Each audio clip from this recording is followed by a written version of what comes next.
Welcome to the First Rate Podcast, a weekly conservative news show brought to you by Restoration of America. I'm your host, Jerry Ewalt, Chief Marketing Officer for Restoration of America. And today we are blessed to have a refreshing pair of guests known collectively as the Chicks on the Right. Their names are Amy Jo Clark, otherwise known as Daisy, and Miriam Weaver, known as Mock. They have a freewheeling style that is not the norm in conservative politics, and we are excited to hear their thoughts on a range of issues. Chicks, welcome to the show.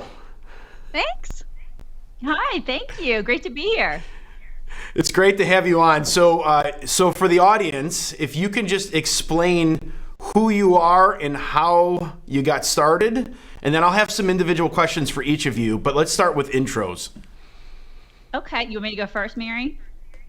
I'm Amy Jo Clark, otherwise known as Daisy on the site. My background, I'll make it short and sweet. You had mentioned that you were in corporate America for a long time. I actually have a background in medical and technical communications, and I was an adjunct professor for a while and spent a long time in corporate America. And then that's how Miriam and I met. And then the idea came about for Chicks on the Right when we worked together in corporate America. And she is really good at telling that story in a Reader's Digest way. So I will let her kind of encapsulate that for us. Okay, and I'm Miriam Weaver, otherwise known as Mock, on our website and all of our platforms. And I came from a corporate America, like Amy Jo said, specifically recruiting and HR and benefits administration and all of that. And so at some point, I hired Amy Jo to work at the same company, and we became instant best friends. And that was shortly after discovering that, and this had nothing to do with the way that we met, but we had discovered that she and my husband grew up about 7 houses away from each other in Atlanta, Georgia. And so just a hugely small world story. And after about 5 months or so of working together in corporate America in the same company every single day during the summer of 2008 and forward, that was right when Obama got elected, and we found ourselves, even though we were not political beforehand, we found ourselves talking about nothing but politics. And she had this idea at the end of 2008 that maybe we should start a website, and we did in February of 2009. Yeah. So and here we are. Daisy's best hire ever is what I just heard from you. My best hire ever. Yeah. That's right. Mock's best, I guess her best hire. Yes. Yeah. Mm-hmm. Yeah. That's awesome. So tell me about what is Chicks on the Right? What is it? Oh my gosh, I guess it's how can we encapsulate that in like a really quick? I've never been asked like that. I know we've never really done the elevator speech for Chicks on the Right, but it's giving conservatism a makeover. We saw a need 14 years ago to sort of I don't want to say reinvent, but sort of rebrand conservatism, because there are a lot of old white stodgy dudes in conservatism in the Republican Party, and we are not that. And so we knew that there are other women, other people that didn't look like just white dudes that were like us, that were Republicans. You mean like me? Yeah, no, yeah. Well, that were Republicans that didn't look like what the media portrayed Republicans as looking like. And so we were like, that's us. And we were talking about it in a way that wasn't buttoned up and, very pundit-like. We were talking about it in a way that was like two chicks talking over chips and salsa at lunch. And we wanted to talk about it in that way, in a funny, fun, more mini skirt, less 3-piece suit sort of way. And so that's how we approached it. And that's where Chicks on the Right was born. You're making me want to take my tie off, but I won't. Welcome to. Loosen up. I love it. So I'm gonna go each individual here now. So Mary Jo, first question for you. Amy You Jo. are known as Daisy. Why Daisy? Well, we had to pick monikers because we knew we would probably get death threats, which we did. And so I just picked a daisy because that was my favorite flower at the time. And so and I have a tattoo of a daisy. And so I thought I'll just pick Daisy because that sounds good. And so since then it's stuck. Fair enough. But I do have a second question for you, Daisy. All right. So on your website, you put in here that you used to believe that Chuck E. Cheese was the direct portal to hell, but it is now certain that it's most definitely Twitter. Yeah. So you have to first you have to explain, why is Chuck E. Cheese the portal to hell? Have you ever been there? Have you been to Chuck E. Cheese? Like, seriously, as a mom of 3, like, I've been to Chuck E. Cheese several times for birthday parties and whatnot. And if you've never been to Chuck E. Cheese, you just spend a Saturday afternoon there and you'll understand what I mean by it being the portal to hell. And then Twitter used to be the portal to hell. Like, if you spent any time there, at least to me it was, because it's the vitriol and the hatred and all the awfulness that is on Twitter. Although now I'm kind of enjoying it a little bit since Elon took over. It's kind of fun. That is such an interesting comparison, right? We're going to talk a little bit about Gen Zs in a bit, but the Gen Z have this video game called Five Nights at Freddy's. I don't know if you've heard of it, but it's literally the animatronic version of Chuck E. Cheese, and they go out and they drag you to hell. So, like, I think other people think this is true because there's a very popular video game on this. And I know that because I have some Gen Z children at home. And so I think the analogy is great, but I guess there is a light at the end of the tunnel for Twitter, is what you're saying right now. Yes, awesome. Definitely. All right, Mock, over to you. I have to first know, and I'm probably going to regret asking the question, but why do we call you Mock? Well, it's not that exciting of a story, actually. I had a personal blog back in the mid-2000s, late 2000s, that was dedicated to just mocking aspects of pop culture, celebrity culture, political culture. And when I started it with some friends, I had asked my husband for help coming up with a pseudonym or a moniker. And I said, I want it to be related to mocking pop culture. And he said, well, how about Macarena? And I thought, that is perfect, because it kind of mixes the ridiculous song, the Macarena, with actual mocking. And so I took it, and then, like Daisy said her name did, it just stuck. That is great. I love that story. That's fantastic. And I also looked at your bio, and I can relate to this because I have a lacrosse player as well, but one of your sons plays lacrosse. He's funny. He's impossibly handsome teen who mercifully has avoided being indoctrinated so far in the public school system and has a solidly conservative head on his shoulders. I mean, that's truly amazing, and I guess you would attribute all of that to lacrosse. Well, I think team sports certainly is a great thing for kids to participate in. I don't think it was the lacrosse that made him conservative as much as it is him just, by osmosis, being in the same household as me, hearing my show with Daisy every single morning, whether he wants to or not. And then often my husband and our conversations lean towards politics quite a bit because we talk about that over dinner besides, lacrosse and what our kids doing in school. So I think it was just really easy to make sure, particularly in light of the fact that now there is so much of a spotlight on schools and how they do indoctrinate. It was hyper on our minds to make sure that he was not subject to that. So we basically just made sure to tell him, you're going to hear buzzwords like this, like critical race theory, like, whatever all the buzzwords are. You need to know that there's another side. And so when you hear those buzzwords, A, we want to know about it, and B, we're going to tell you what the other side of the coin is. So it's been good so far. Yeah, I love that. It sounds a lot like my family. My kids also play lacrosse, and they hear a lot of conversations from my wife and I on these topics. So I can definitely relate. Yeah. Fantastic. Well, let's get into the interview. And you guys did a fantastic podcast just recently that talked about the midterms and the effect that Gen Z had on the midterms. So I'd love to hear just maybe a little bit of a snippet of that. Like what happened in the midterms, and how did the Gen Z, that generation, have such an impact on the outcomes? The left has had a stronghold on the culture for years. We've seen it for 14 years. And so many people leading up to the midterms were saying, oh, we got this in the bag. It's going to be a red wave. It's going to be a tsunami. And mostly Mock.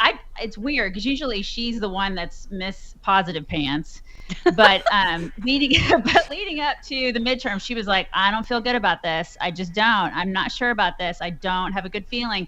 And, she was right. And we were both a little bit more negative than a lot of the other pundits out there. And we just weren't, because we've seen it in the past. We've seen people on our side get so gung-ho about an election, and then it just didn't turn out the way that we thought it was going to turn out. And this was no exception. And I think a lot of it has to do with the fact that they have got such a stronghold on our young people. It's the young people. This is what Obama did it. And it's when we first started 14 years ago. It's precisely why we started our site, is because it's like this trance that they have young people under.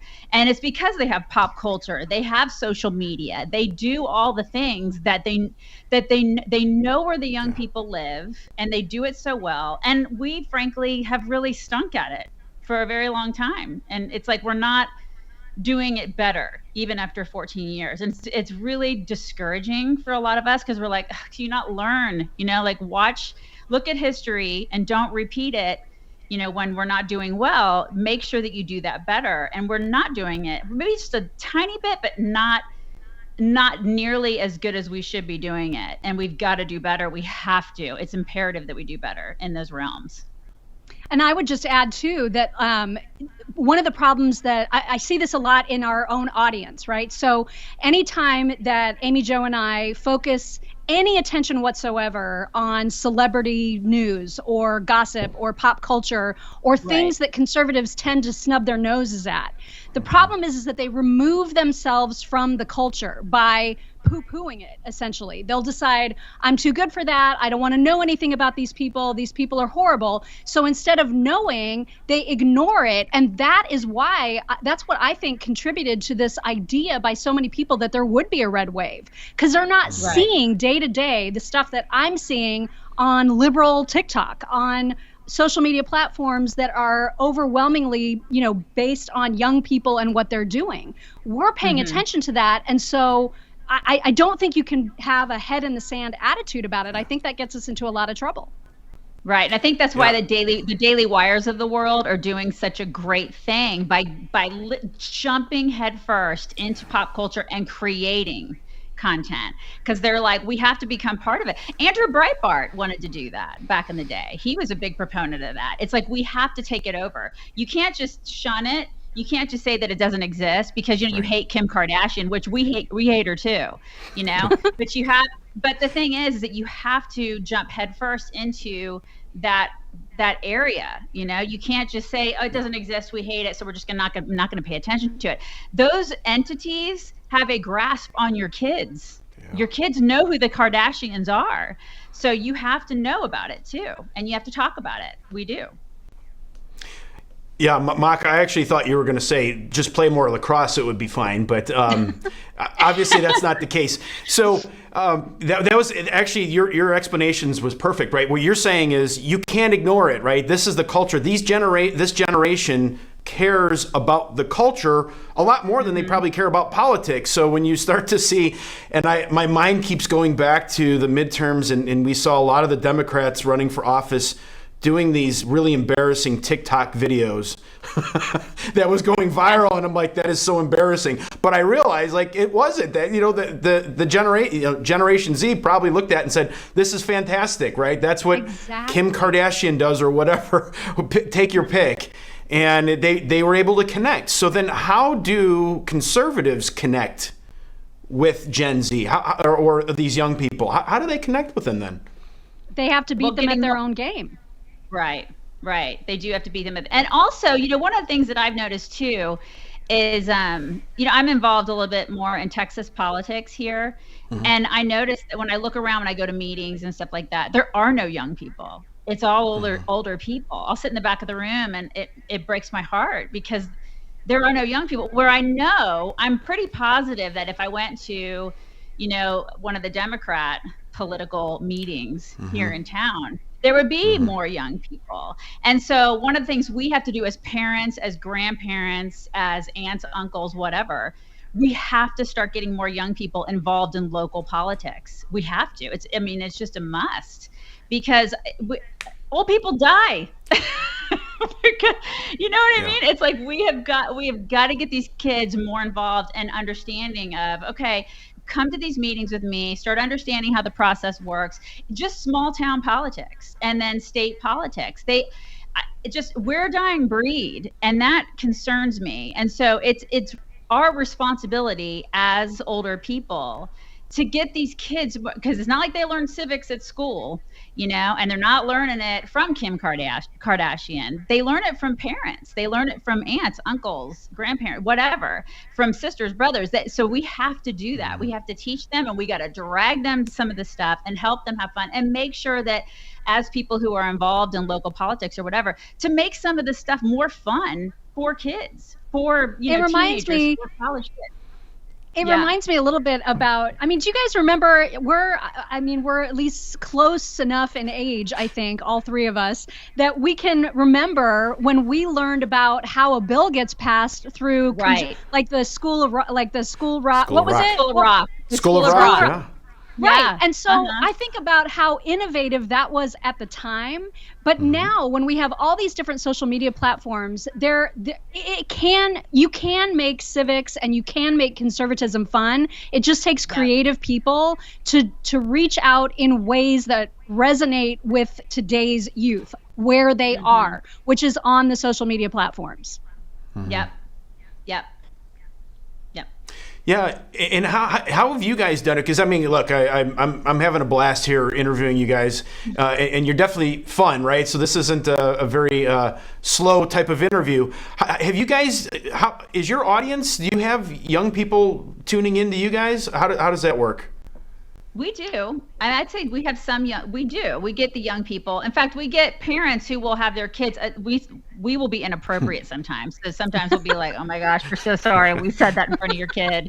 Because I've got a 12-year-old and then older kids. And then Mock has, a kid in high school. So, we can be somewhat inappropriate, but they still will bring like their teenage kids to come see us, whatever we do meet and greets, or they'll invite them to watch our show, because our show is fun. We try to make sure that, because one of the big things that we always have said that we want to do is make our content engaging and fun. And so, because politics can be a big downer sometimes, especially a lot of the stuff that goes on in the world, it can be not so fun. And so we try to make the content as engaging and fun as possible, so people have a good time and they feel like they have a sense of camaraderie with the people who are there listening to the content.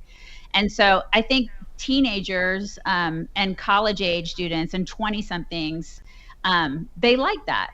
They're like, okay, well, this is cool. They're like my cool aunts, my cool older aunts is how they see us, right? And so we get that a lot. And so they feel engaged with the community. And I think that, we're starting to get more and more young people. Don't you think, Mary? Don't you think? I think so. It's certainly not a secret. I don't think that most of our audience tends to be in that 40 plus age group, right? Because that's where we are. That's where we live. And I think a lot of our audience sees us as friends. And so, they relate to us because we, we're going through the same things. We've got kids around the same age and that kind of thing. Right. But I think what we do differently than a lot of other political shows is that we keep it very, very conversational and not at all about a lecture. And we try to make things, even when we're talking about really tough issues that negatively impact us all, we try to always end on a positive note. We try to bring humor and levity to every single show because we don't want people to feel just completely mired in yuck, and it's very easy to do that in the world right now. Very easy. Right. Yeah. And it's just very conversational, and I think kids can relate to that. Kids feel like they're sitting down. It's like we've always said, we want it to feel like you're sitting down and having a conversation at lunch. And kids, teenagers, 20-somethings, they can relate to that. They just feel like it's more you're talking with them and not to them, if that makes sense. They want to be treated as an adult. They don't want you lecturing to them, and so have the conversation. So it's a great lead-in then to the next question, right? Because there are a lot of serious issues out there, right? So, I'm famous in my family for running around talking about, the world's on fire. We got to stop this immediately, right? That sense of urgency. And sometimes it's overwhelming, right? So when we have things that are happening, let's call it the post-truth movement, right? Where we have transgenderism, we have critical race theory, even all this climate hysteria, and you can probably name a bunch more. These are all serious topics that are having impacts on Americans' lives today. How do we frame that up so that we can work with the youth so that they truly understand the impact of that stuff and what it's having on their future? It's heavy, you know. See, I did it. I went to the heavy area. Exactly. It's heavy. I mean, a lot of it is just good parenting, right? It's just day to day, consistent parenting, because that's a lot of what I have time in my car with my 12-year-old every single day, because we do a lot of driving here in Texas, because Texas is a big state. We are in the car a lot. And so I just spend a lot of my time in the car. We just talk about a lot of issues, like what's going on with her, what's going on with her friends, what's going on with the world, and it's just a lot of discussion time. And it's just time because you can't put a lot of heavy stuff on a 12-year-old. But that it's just open dialogue, constant open dialogue. I think that's what's so important. And a lot of kids nowadays are just so heads down in their phones, and a lot of parents are too, frankly. And so I think it's just good old-fashioned communication, just keep that dialogue open and talking to them about what is going on in the world. What does that mean to us as a family? What does that mean to you as a person who is growing up in this world? And what is it going to mean to you in 5 to 10 years? And just not anything that's scary, but just making sure that they understand the ramifications of things that happen in the world around them. And I think a really good way to do that is to mock the absurd, right? And so much of the narrative that is so carefully manipulated by the left is it's all about shaping the narrative. And I think the more that we can make fun of it and show the absurdity in a way that kids are like, oh my God, that's really dumb that Greta Thunberg is out there screeching about capitalism using her iPhone. You know what I mean? Like whatever it is, we have to be able to show kids that are paying attention to other kids what the other side is. And we can do that in a way that really shows the absurdity of the left, because so much of what they're complaining about and trying to shape is so ridiculous. All of it is so ridiculous. Yeah. And that absurdity is not pointed out in the media. We have to point it out. Yeah. Parents have to point it out, and older people, they're counting on us to point it out, because, Lord knows Nickelodeon's not going to do it, No, definitely not. Yeah, no, so, to summarize, dialogue, right? Treating them as adults, dialoguing with them, but also introducing some humor into that, right? So calling out that hypocrisy in a way that kind of gets that reaction, that emotion out of them, so that they can see what's actually going on and what's happening in the world around them. Right. Absolutely. Exactly. Mm-hmm.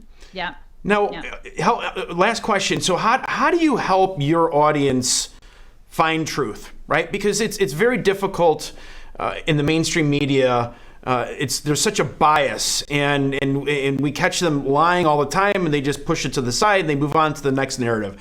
How do you help your audience find sources of truth? How do we help them find truth? I mean, I don't know. I think go for it, Mary. Well, I know my rule of thumb is that if I see a story or a headline, right, like on Twitter, this actually happened today, where I saw someone that I follow, a fellow conservative, post a photo of a headline that was written by Titania McGrath.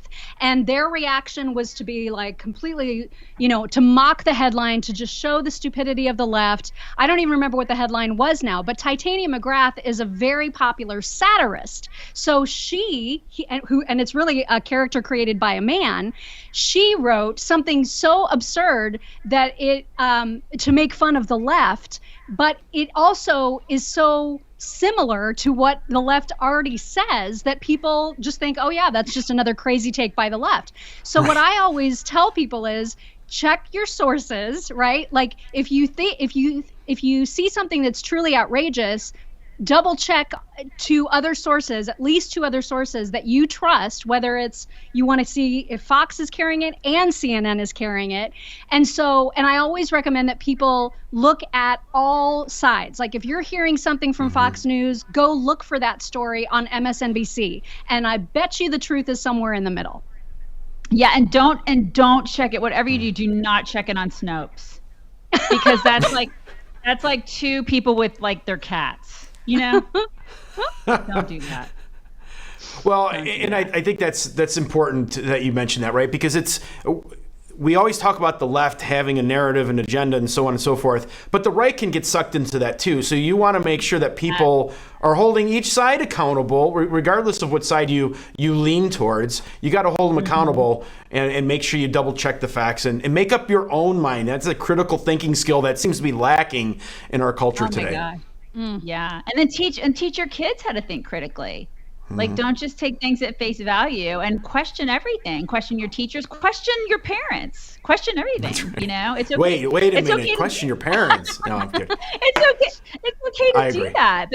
But make sure you do the right research. You know, it's okay For sure. to question. For sure. Yeah. Well, this has been great. I really love what the two of you are doing. I mean, what an inspiration too, right? So working in corporate America, then leaving and starting your own podcasts, and now you have the Chicks Empire coming up here. So, how do we send more people to hear your great words of wisdom? Our website, first of all, chicksontheright.com. Right, Mary? Yes, absolutely. And then, of course, we're on all the socials at Chicks on Right on Twitter, Parler, Getter, Truth Social, Rumble, YouTube. I mean, anywhere there's a social media platform, chances are we're on it, with the exception of Telegram and Gab, I think, are the ones that we're not on. But everywhere else, you can find us at Chicks on Right. Yes. That's great. All right. Well, thank you so much for joining today. It was a pleasure meeting you and talking with you. It was Thank great you for to having be us. here. Yeah, So we'll have fun. to have you Thank on you. again. You guys are hilarious. I love it. For sure. We loved it. Thank you. Good. Thank you. Good. All right. Have a good day. Merry Christmas. You too. Merry Christmas to you. All right. Well, that's our show for today. Thank you so much for tuning in and supporting conservative media. And don't ever forget that by working together and staying diligent, we conservatives can bring our country back to true greatness. Until next week, let's all keep praying that God will continue to bless America. First Right, a new kind of news summary without the liberal slant. Every morning, in your inbox, always free. Subscribe by texting First Right to 30161. That's First Right, all caps, one word, to 30161.